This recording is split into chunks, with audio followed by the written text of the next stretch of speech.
Hello students, आज हम लोग देखेंगे लैप्लास ट्रांसफॉर्म। तो लैप्लास ट्रांसफॉर्म की सबसे पहले डेफिनेशन समझ लेते हैं कि लैप्लास ट्रांसफॉर्म जैसे function of p is equal to 0 to infinite e to the power minus pt function of t dt is called Laplace transform of the function ft।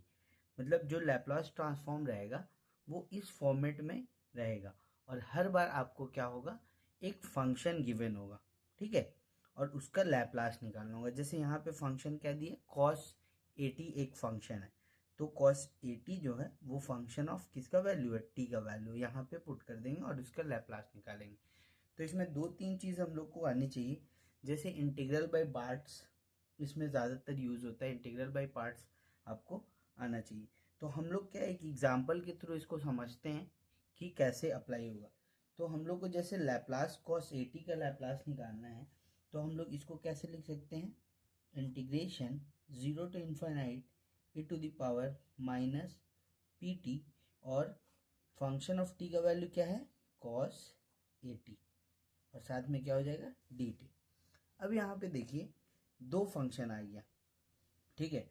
एक function हो गया e to the power P T और दूसरा function हो गया cos 80। और हम लोग जानते हैं कि जब भी इंटीग्रेशन में दो फंक्शन होगा तो क्या लगता है, इंटीग्रल बाय पार्ट्स यूज होता है। इंटीग्रल बाय पार्ट्स को हम लोग कैसे लेते हैं, तो इंटीग्रल बाय पार्ट्स के लिए एक शॉर्ट ट्रिक याद रखिएगा, आई लेट, ठीक है, आई लेट। आई का मतलब होता है inverse function, L for logarithmic function, A for algebraic function, T for trigonometric function और ई फॉर एक्सपोनेंशियल फंक्शन, ठीक है, एक्सपोनेंशियल फंक्शन। तो एक सबसे पहले देखिए कि आइलेट में जब भी इधर से इधर की तरफ हम लोग जब जाते हैं तो इंटीग्रेशन इजी होते जाता है, मतलब इजीली इंटीग्रेबल फॉर्म है ये, इजीली इंटीग्रेबल फॉर्म, ठीक है। तो यहाँ पे देखिए cos 80 एक ट्रिग्नोमेट्रिक फंक्शन है और एक्सपोनेंशियल फंक्शन यहाँ है। तो हम लोग को हमेशा क्या लेना है, सेकेंड फंक्शन इस साइड आने वाले में जो इस साइड आएगा उसको सेकेंड मानना है और उससे पहले वाले को फर्स्ट फंक्शन मानना है। क्यों ऐसा मानते हैं, इसका रीज़न ये है कि जब आईबीपी लगता है, इंटीग्रेशन बाय पार्ट्स यूज करते हैं, तो उसका फॉर्मूला क्या, इंटीग्रेशन बाय पार्ट्स का फॉर्मूला होता है u into v d x, first function second का integration minus integration differentiation of first function integration of second function और पूरे का इंटीग्रेशन, ठीक है, ये लगता है। तो यहाँ पे देखिए सेकेंड जो फंक्शन है v, उसी में आपका इंटीग्रेशन हो रहा है, तो हम लोग उसी को सेकेंड मानेंगे जो इजीली क्या हो सके, इंटीग्रेट हो सके। तो हम लोग क्लियरली यहाँ पहचान लेंगे कि इसको फर्स्ट फंक्शन मानना है, मतलब u के जगह इसको रखना है, और ये सेकेंड फंक्शन मानना है, मतलब v के जगह इसको पुट करना है। अब क्या कीजिए कि ये फॉर्मूले में इसको पुट अप कर दीजिए, तो क्या हो जाएगा, अगर इसको रखेंगे वैल्यू तो ये कुछ इस तरीके से हो जाएगा, ठीक है।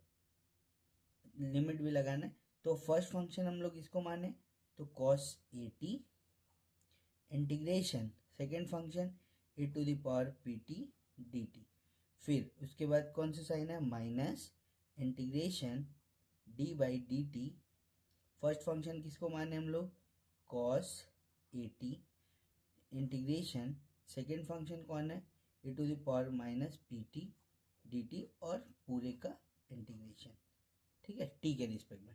इतना हो गया। उसके बाद हम लोग क्या करना है, cos 80 एज इट इज हो जाएगा। इसका इंटीग्रेशन क्या होता है, e to the power minus P T, और जो भी यहाँ पे वैल्यू आता है वो कहाँ आ जाता है, डिवाइड में आ जाता है। क्योंकि इसका इंटीग्रेशन हो गया तो इसमें लिमिट हम लोग क्या करते हैं, लगा देते हैं 0 से इनफाइनाइट तक, फिर माइनस यहाँ पे हम लोग क्या हो जाएगा, इसको कीजिए इंटीग्रेशन, इसका डिफरेंशिएशन क्या हो जाएगा, कॉस का डिफरेंशिएशन साइन 80, और डिफरेंशिएशन करने पे जो यहाँ पे वैल्यू रहती है वो सामने आ जाती है, ठीक है। फिर इसका इंटीग्रेशन कीजिए e to the power P T, और माइनस पी कहाँ जाएगा, बाहर आ जाएगा, और ये हो जाएगा डी टी, ठीक है। इतना क्लियर हो गया। अब उसके बाद हम लोग को क्या करना है, कि यहाँ पे जब अप्लाई करेंगे लिमिट तो हम लोग जान रहे हैं कि टी के जगह ये वैल्यू रखना है cos minus infinity. Cos minus infinity ये वाला पार्ट क्या हो जाएगा, ज़ीरो हो जाएगा। ये क्या पार्ट हो जाएगा, ज़ीरो हो जाएगा। और कॉस, ठीक है, तो पहले हम लोग का ज़ीरो हो गया, अपर लिमिट पुट किए, उसके बाद लोअर लिमिट पुट करेंगे। लोअर लिमिट पुट करेंगे तो कॉस ज़ीरो का वैल्यू होता है वन, और E to the power zero का समथिंग पावर ज़ीरो का वैल्यू भी वन होता है। तो यहाँ पे क्या आ जाएगा, माइनस वन आ जाएगा। ठीक है, और एक चीज़ ध्यान दीजिए, यहाँ पे p है, p तो कांस्टेंट है, तो p को क्या कीजिए, बाहर निकाल लीजिए। तो माइनस वन बाई पी बाहर निकल गया। देखिए इसका कोई काम नहीं है, माइनस वन बाई पी क्या कर लिए, बाहर निकाल दिए। अपर लिमिट पुट किए, a to the power in minus infinity का वैल्यू जीरो होता है, तो समथिंग इंटू जीरो पूरा जीरो हो जाएगा। लोअर लिमिट पुट करेंगे तो यहाँ पे जीरो पुट करेंगे, तो कॉस जीरो का वैल्यू यहाँ पे लिख लीजिए, cos zero is equal to कितना होता है, वन, और E to the power zero का वैल्यू भी कितना होता है, वन, तो यहाँ भी वन हो जाएगा, तो वन आ गया। फिर माइनस, ठीक है, यहाँ से ए निकल रहा है, ये माइनस माइनस प्लस, ए निकल चुका है, यहाँ से क्या निकल गया, पी, तो इंटीग्रेशन में कौन बचा, sine A T E to the power minus P T D T. ठीक है, अब वापस से इस फॉर्मेट में आ गया, तो फिर से इसमें इंटीग्रल बाय पार्ट लग गया। अब फिर से हम लोग फंक्शन किसको मानेंगे, आप फर्स्ट फंक्शन इसको मान लीजिए, मतलब u के जगह रखना है, और सेकेंड फंक्शन इसको मान लीजिए, मतलब v के जगह पुट करना है। तो ये एज इट इज पहले माइनस वन बाई पी, ठीक है, और यहाँ से देखिए जीरो का तो कोई मतलब नहीं, माइनस माइनस आप प्लस कर सकते हैं, तो प्लस वन बाई पी लिख देते हैं, सबसे अच्छा ये वाला पार्ट पूरा हो गया, plus a by p, bracket लगा लीजिए, अब इंटीग्रेशन बाई पार्ट कीजिए, तो साइन ए टी छोड़ दिए, इंटीग्रेशन किसका होगा, P T D T, same procedure जो यहाँ किए वही यहाँ कर रहे हैं। फिर उसके बाद हम लोग क्या करेंगे, minus integration D by D t sine A t, ठीक है, sine A t integration e to the power P T D T, और पूरे का इंटीग्रेशन। ठीक है, तो ये एज इट इज रहा, plus one by p plus a by p bracket sine A t, इसका इंटीग्रेशन होगा तो e to the power minus P T, और नीचे क्या आ जाएगा, माइनस पी आएगा, फिर माइनस, इसका डिफ्रेंशिएशन हम लोग का होता है कॉस ए टी, क्या हो जाएगा, इंटीग्रेशन ए आगे आ जाएगा, और क्या हो जाएगा, कॉस ए टी। ठीक है, इसका होगा e to the power P T, और माइनस पी नीचे आ जाएगा। ठीक है, और ये पूरे का इंटीग्रेशन, यहाँ तक क्लियर है। ठीक है, उसके बाद देखिए ये हो गया, उसके बाद फिर उतार लीजिए one by p plus A upon P. ठीक है, अभी अगर समझ में नहीं आ रहा है तो एक बार देख लीजिए, वापस से एक बार समझा देंगे। ठीक है, साइन ए टी, देखिए यहाँ से एक चीज़ ध्यान दीजिए कि ये फर्स्ट यहाँ पे हम लोग लिमिट भी लगाना है ना, यहाँ पे हम लोग का जो वैल्यू आएगा वो लिमिट लगेगा, यहाँ जीरो टू इन्फाइनाइट लिखते चलिए, zero to infinite, zero to infinite. ठीक है, यहाँ पे लिमिट पुट होगा, इसमें पुट होना है, यहाँ पे हम लोग लिमिट लगा देते हैं। ठीक है, ये हो जाएगा जीरो टू इन्फिनिटी। ठीक है, तो यहाँ पे एक स्टेप और ले लेते हैं हम लोग, या डायरेक्टली लिमिट पुट कर सकते हैं आप, ये वाला काट काट दीजिए, लिमिट पुट कीजिए, अपर लिमिट। ठीक है, फिर यहाँ पे ज़ीरो हो जाएगा, e to the power minus infinite zero, zero into something, तो क्या हो जाएगा, यहाँ पे भी वैल्यू क्या हो जाएगा आपका, ज़ीरो हो जाएगा, और लोअर लिमिट साइन ज़ीरो की वैल्यू भी क्या हो जाती है, ज़ीरो, तो ये फर्स्ट वाला टर्म पूरा खत्म हो जाएगा। ठीक है, फर्स्ट वाला टर्म ही पूरा ज़ीरो हो जाएगा। अब उसके बाद यहाँ आएगा, ठीक है, यहाँ पे भी लिमिट हम लोग को लगाना है। ठीक है, अब देखिए ये हो जाएगा, देखिए माइनस ए निकल जाएगा बाहर, माइनस माइनस क्या हो जाएगा, प्लस ए बाई क्या हो जाएगा, पी, और इंटीग्रेशन में आएगा zero to infinite cos A T E to the power P T D T, यहाँ डी एक्स ना होकर क्या होगा, डी टी, क्योंकि टी का फंक्शन है। ठीक है, अब यहाँ पे ध्यान दीजिए, ये क्लोज हो गया, तो ये जो पूरा पार्ट है ये स्टार्टिंग में है, वही ये तो है, सेम तो है, बस इसको अरेंज कर लीजिए, आप चाहें तो इन्हें किस स्टेप में अरेंज कर लीजिए, 1/p प्लस a/p ब्रैकेट, ये तो ज़ीरो हो गया, ये तो हट गया, प्लस a/p क्या हो जाएगा, इंटीग्रेशन, अच्छा ये यहाँ से देखो माइनस माइनस निकल के प्लस हो गया, यहाँ से निकल के क्या हो गया, प्लस हो गया, ठीक है। और एक चीज़ और ध्यान दीजिएगा, हम लोग किसका इंटीग्रेशन किए हैं, यहाँ पे इंटीग्रेशन किया हम लोग कॉस का, ठीक है। यहाँ पे ये माइनस इसको क्या कर दिया, प्लस कर दिया। और यहाँ पे एक चीज़ ध्यान देना है कि साइन का, हाँ तो यहाँ पे हम लोग को देखना है, यहाँ पे थोड़ा सा गलती हो गई, क्या हो गई कि ये माइनस फॉर्मूले में रहता है और कॉस 80 का माइनस साइन 80 होता है, क्या होता है, कॉस का डिफ्रेंशिएशन माइनस, तो ये माइनस माइनस क्या कर देगा, यहाँ पे प्लस कर देगा, ठीक है। यहाँ माइनस माइनस प्लस कर देगा, वापस से जब हम लोग ये वाला माइनस आएगा तो वापस से उसको क्या कर देगा, यहाँ पे माइनस कर देगा। तो यहाँ पे साइन सिर्फ बदल लीजिएगा, इसकी जगह माइनस होगा, क्या होगा, माइनस, यहाँ पे क्या होगा, माइनस साइन होगा, यहाँ पे भी माइनस, यहाँ पे माइनस और यहाँ पे भी माइनस, ये आएगा, ठीक है ना, माइनस साइन रहेगा, तो ध्यान रखिएगा। ये हो गया। अब इसको अरेंज करके आप लिख लीजिए, ये हो जाएगा e⁻ pt cos, ये वाला लिख रहे हैं cos 80 dt। तो ये पूरा जो पार्ट है ये है लैप्लास 80, तो यहाँ पे क्या हो जाएगा, 1/, ये बन जाएगा 1/p माइनस a स्क्वायर, भाई क्या हो जाएगा, p स्क्वायर, 1/p, ठीक है। और यहाँ पे साथ में बन जाएगा लैप्लास cos 80, ठीक है, ये हो जाएगा। और ये साथ में हम लोग का क्या चल रहा है, लैप्लास चल रहा है, इधर साइड में क्या चल रहा है, लैप्लास cos 80, ठीक है, ये क्लियर है। अब यहाँ पे हम लोग का क्या होगा कि अब हम लोग ये वाले माइनस वाले पार्ट को हम लोग किधर ले जा सकते हैं, इस साइड ले जा सकते हैं, इस साइड लेते आइए, तो कुछ ऐसा हो जाएगा, ये वाला लैप्लास लिख लेते हैं, लैप्लास cos 80, ठीक है। ये इधर आके माइनस की जगह प्लस हो जाएगा, a²/p² और लैप्लास cos 80 हो जाएगा, और इधर क्या बचेगा, इधर बचेगा 1/p, ठीक है।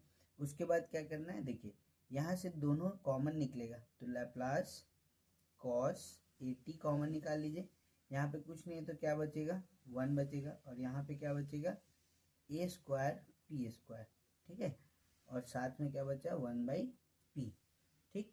इसको नेक्स्ट पेज में बताते हैं, ठीक है। देखिए ये वाला पार्ट के बाद आप यहाँ पे देखिए, तो ये वाला यहाँ ये वाला लिख लें।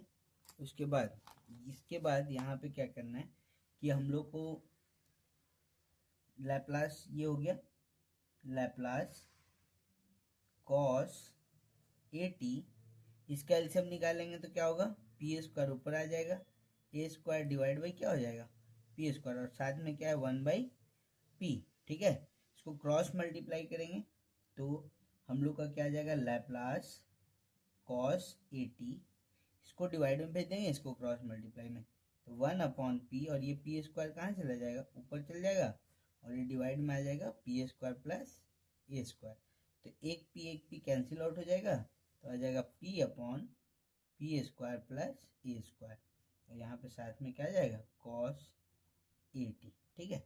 तो इस तरीके से ये वैल्यू होगा, क्या हो जाएगा, p/p² प्लस a², इसका लैप्लास हो जाएगा। ये थोड़ा लेंदी है, एक बार वापस से समझ लीजिए। सबसे पहले क्या होगा कि लैप्लास cos 80 निकालना है, तो हम लोग को ये फॉर्मेट पता होना चाहिए कि ये होता है लैप्लास, इस फॉर्मेट में। अब यहाँ function of t cos t दिया है, यहाँ लिख लिए, इंटीग्रल बाय पार्ट लगा दिए, तो इंटीग्रल बाय पार्ट में क्या करना है कि फर्स्ट फंक्शन सेकेंड फंक्शन, तो इस फॉर्मूले में रख देना है बस, फर्स्ट फंक्शन सेकेंड का integration minus differentiation of first function integration of second function, और ये तो यहाँ पे ये एज इट इज़ हो गया फर्स्ट फंक्शन, इसका इंटीग्रेशन किए, ये आया, फिर लिमिट लगा देंगे, ठीक है। उसके बाद इसका डिफ्रेंशिएशन किए माइनस साइन 80 होगा, तो इसका एक माइनस निकल के इसको प्लस कर दिया और ये प्लस माइनस माइनस कर देगा वापस से, तो इसको वापस से इंटीग्रेट किए तो ये आ गया। अब यहाँ से ए बाहर निकाल लिए, यहाँ से पी बाहर निकाल लिए, तो माइनस, यहाँ प्लस नहीं होगा, ये वाला पार्ट काट दो, यहाँ पे क्या हो जाएगा माइनस हो जाएगा, सब जगह ये वाले पार्ट की जगह माइनस हो जाएगा। अब उसके बाद ये बाहर निकल गया, ए यहाँ से बाहर निकल गया, पी यहाँ से, प्लस माइनस माइनस हो गया। अब वापस से ये इसी फॉर्मेट में आ गया, फिर इंटीग्रल बाय पार्ट लगाएंगे, तो इसको बाहर लिख दिए, ये वाले को इसमें लिमिट लगा दिए, ठीक है, upper limit minus lower limit होता है, अपर लिमिट लगाएं तो e to the power minus infinity 0 हो जाएगा, 0 इंटू समथिंग 0, लोअर लिमिट लगाएं minus lower limit, minus lower limit, तो एक माइनस इसमें था, ठीक है, लोअर लिमिट लगाएंगे तो 0 और ये क्या आ जाएगा 0, e टू द पावर 0 1 हो जाएगा, तो ये पूरा 1 हो जाएगा, तो -1, ठीक है, -1, तो यहाँ पे हो गया। और ये माइनस नीचे में है, इसमें तो लिमिट लगेगी नहीं पी में, तो -1/p बाहर निकाल के रखें, ठीक है, फिर माइनस माइनस प्लस 1/p कर दिए, ये एज इट इज रहा। फिर इसमें लगाएं फर्स्ट फंक्शन, सेकेंड का integration minus differentiation of first function second, इसमें जो ये किए थे वही सेम चीज़ यहाँ पे भी करना है, रिपीट, ये कर लिए। उसके बाद ये एज इट इज़ बाहर है, इसमें फिर लिमिट यहाँ पे जैसे लगाए थे वैसे ही लिमिट लगाए, ठीक है। अब इसको सॉल्व किए तो 0 0 हो गया, क्योंकि e to the power minus infinity 0 हो जाएगा, तो पूरा 0, और sine upper limit minus lower limit, lower limit sine 0 का वैल्यू भी क्या होता है 0, साइन 0 का वैल्यू भी क्या होता है 0 होता है, तो ये पूरा टर्म 0, तो ये पूरा खत्म हो गया। अब बचा कौन, ये। अब यहाँ से देखिए, यहाँ से माइनस माइनस प्लस हो गया, ए को निकाल दिए बाहर और पी को भी बाहर निकाल दिए, बचा कौन cos 80, और ये बचा। अब इसका वापस से हम लोग p बाहर निकल चुका है, तो ये हो गया। अब ये चीज़ क्या है cos लैप्लास cos 80 तो ही है, ठीक है, इसको अरेंज कर लीजिए, यहाँ पे 1/p माइनस ए बाई, ये क्या है a है, a/p, और यहाँ पे क्या हो गया, इसका वैल्यू है a/p दिस, तो यहाँ पे a इंटू ए स्क्वायर हो गया, p इंटू पी स्क्वायर हो गया, 1/p क्या हो गया, ये हो गया। फिर इसका वैल्यू, पूरे का वैल्यू यहाँ से लैप्लास लिख दिए। अब क्या किए, यहाँ माइनस है, यहाँ भी लैप्लास 80, यहाँ भी लैप्लास cos t है, तो इसको इधर ले गए यहाँ, तो जब इधर जाएगा तो ये प्लस हो जाएगा, प्लस हो गया, और बचा कौन 1/p। फिर यहाँ से लैप्लास cos 80 को कॉमन आउट कर दिए, यहाँ 1 बच गया, यहाँ पे ए स्क्वायर बच गया, यहाँ पे एलसीएम निकाल लिए। एलसीएम निकालने के बाद देखिए, जब आ गया, क्या आ गया हम लोग का आ गया P square A square by P square is equal to 1/, इसको इधर मल्टीप्लाई, इसको डिवाइड में, तो इससे कट गया और आ गया वैल्यू फाइनल हमारा ये। तो इस तरीके से आप लोग बना सकते हैं। Thank you for watching this video.